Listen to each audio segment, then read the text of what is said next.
Ok, aujourd'hui encore, nous voulons continuer ce qu'on avait déjà parlé hier et avant-hier. Nous voulons ajouter encore une autre portion des Écritures afin que nous puissions avancer pour la vie prophétique de Judas et achever le commencement des Écritures, surtout en ce qui concerne la vie de Térach et de ses trois fils qu'on avait déjà expliqué.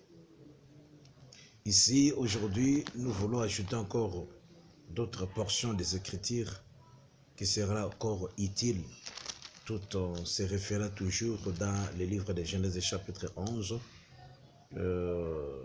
aux Écritures qu'on avait déjà exploitées.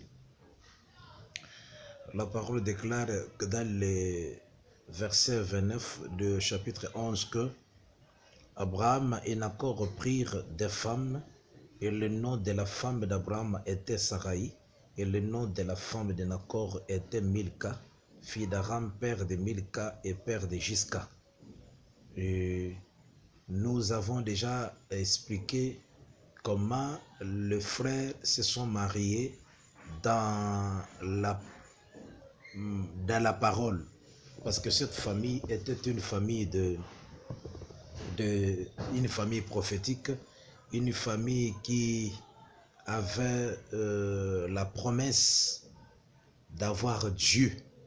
C'est pourquoi le père Térach était sous l'inspiration divine afin de conduire le fils vers Canaan.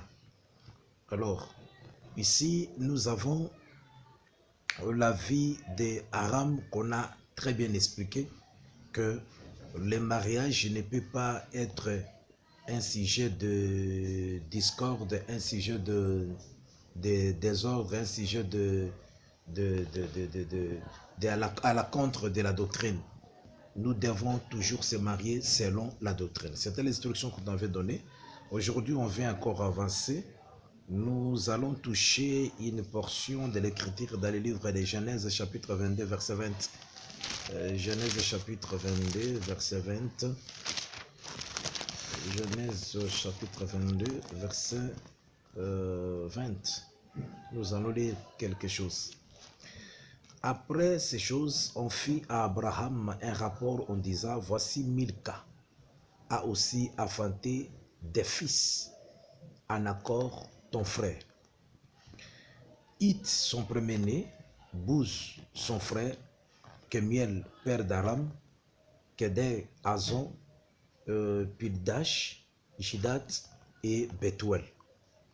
Bethuel a engendré Rebecca. Ce sont là les 8 fils que Milka a enfantés à Nacor, frère d'Abraham. Sa concubine nommée Reuma a aussi enfanté Teba, Kama, Tahash et Maka. Donc, ici, on revient encore dans les Écritures au chapitre 22 pour parler encore de Nacor, qui était resté dans la terre des païens en Babylone. Nous avons vu, on a invoqué le nom de Milka.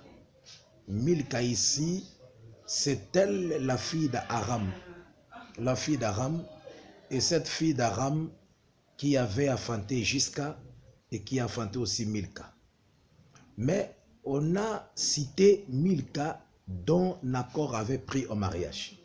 J'avais déjà parlé que la vie de Gisca, on n'a pas expliqué ça. Comment elle était devenue, on n'a pas expliqué. Mais ici, nous allons seulement parler de Milka. La parole déclare que après ces choses, après quoi?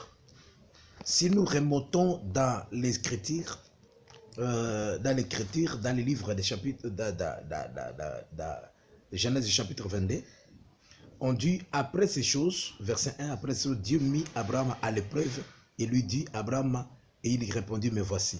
Dieu dit, prends ton fils, ton unique, celui que tu aimes, Isaac, va-t'en au pays de Moréja, et là offert-les en holocauste sur l'une des montagnes que je te dirai. Nous avons vu que Abraham, à un certain moment donné, Dieu l'a mis en épreuve. Et comme Dieu l'avait mis en épreuve, il a dû de sacrifier son fils. Jusque-là, Abraham n'a pas encore eu les pensées de donner à son fils la femme. Mais ça sera après le sacrifice d'Abraham sur le mont Morija que on viendra maintenant annoncer à Abraham que Milka a donné à ton frère Nacor des fils, et le fils qu'on a cité, le 8e, on a parlé de Bethuel, lui aussi il a donné un fils, il a donné une fille, Rebecca. C'est comme ça que cette information-là va rester dans le cœur d'Abraham. Il avait su que maintenant, Isaac aura une femme dans la maison de mon père. Aram a joué un rôle primordial.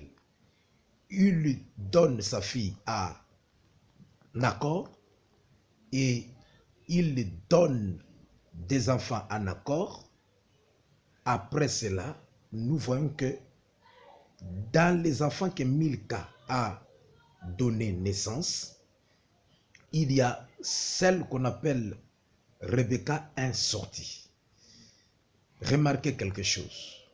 L'importance des troisième fils qu'on avait parlé comme terre. La terre qui représente une femme. La terre qui est la donateur de la nourriture. La terre qui est la reproduction de ce qu'on a. Et si la terre ne reproduit pas, ça peut être anéanti et on oubliera cette génération-là. En quelque sorte, si l'homme a la semence et que cette semence-là n'est pas semée sur une terre femme, il n'aura pas de génération. Et la succession ne peut pas exister. Donc, la femme comme terre a une grande importance pour que la succession de la généalogie soit perpétuelle. Et ici, nous avons vu Nacor qui a fait avec Milka. Écoutez, on dit il a affaté 8 fils. On a commencé à citer. Ut, son premier-né, il a pris le nom de la ville du pays. Ut. Bouz, deuxième de son frère, Kemuel, père d'Aram, Kedesh, Azot, quatrième, Pildash, cinquième, sixième, et Jidat, septième, Bethuel, huitième. Je vais ici aller d'une manière tellement prophétique, afin que vous puissiez me comprendre. En ce qui concerne la postérité unie de Aram, le troisième, et de Nacor, le deuxième. Ici, nous voyons Milka comme la continuité de Aram, le troisième, la terre qui était sortie d'Aram, parce qu'il est le troisième, elle a donné une terre qu'on appelle Milka, et le semeur de cette terre-là, c'est son frère du nom de Nacor. Ici, nous allons voir qu'il y a 8, le chiffre 8. Et dans le chiffre 8, nous avons un mystère de 7 et de 1. Pourquoi? Parce que si on compte 8, sache qu'on est en train de compter par rapport au mois et non par rapport à la semaine. C'est pourquoi quand on compte par rapport à la semaine, on ne peut pas arriver au 8e jour, mais on doit seulement se limiter au 7e jour. Et lorsqu'on se limite au 7e jour, c'est-à-dire il y a la totalité des jours de la semaine.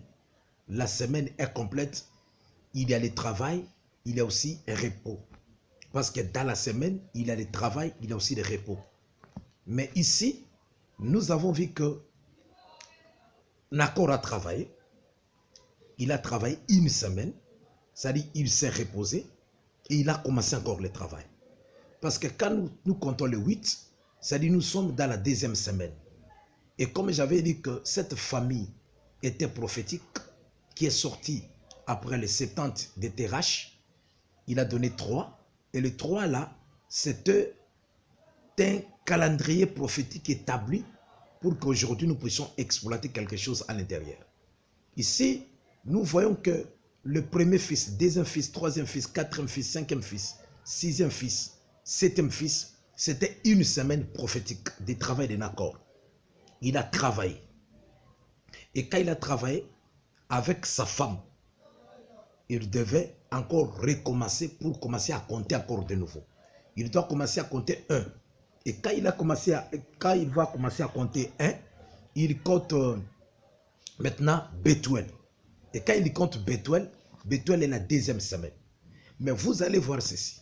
La femme que Isaac va prendre au mariage ne viendra pas dès la première semaine, mais elle va sortir à la deuxième semaine. Cette semaine-là est laquelle? Parce que la première semaine, c'est la semaine où il y a aussi le repos. Parce que l'Israël est la première semaine dont Dieu a travaillé avec eux. Il a travaillé avec eux dans la loi, dans les psaumes, dans les prophètes. Mais il y a aussi les repos. Mais cet repos-là n'était pas la totalité du repos, mais c'était l'ombre du repos. Et cette ombre-là du repos était pour signifier le vrai repos qui viendra dans la seconde semaine. Voilà pourquoi, ici, nous voyons que dans la première semaine, Dieu n'avait pas trouvé une femme où elle lui-même devait se reposer. En quelque sorte, l'Israël était un temps prophétique, un temps de travail pour donner la femme au Créateur à la deuxième semaine. Nous voyons que c'est pendant le temps de la grâce, parce que la grâce est la deuxième semaine par rapport à la première semaine de la loi. Et c'est dans la deuxième semaine de la grâce que nous allons trouver maintenant la femme pour Dieu en Jésus-Christ. C'est pourquoi nous allons expliquer aussi Isaac, nous allons expliquer aussi Rebecca. Voilà une introduction pour aujourd'hui en ce qui concerne toujours la continuité de Aram, le troisième fils de Terach, le frère de Nacor et le frère d'Abraham, que nous avons débuté hier. Que Dieu vous bénisse et que le Seigneur soit avec vous.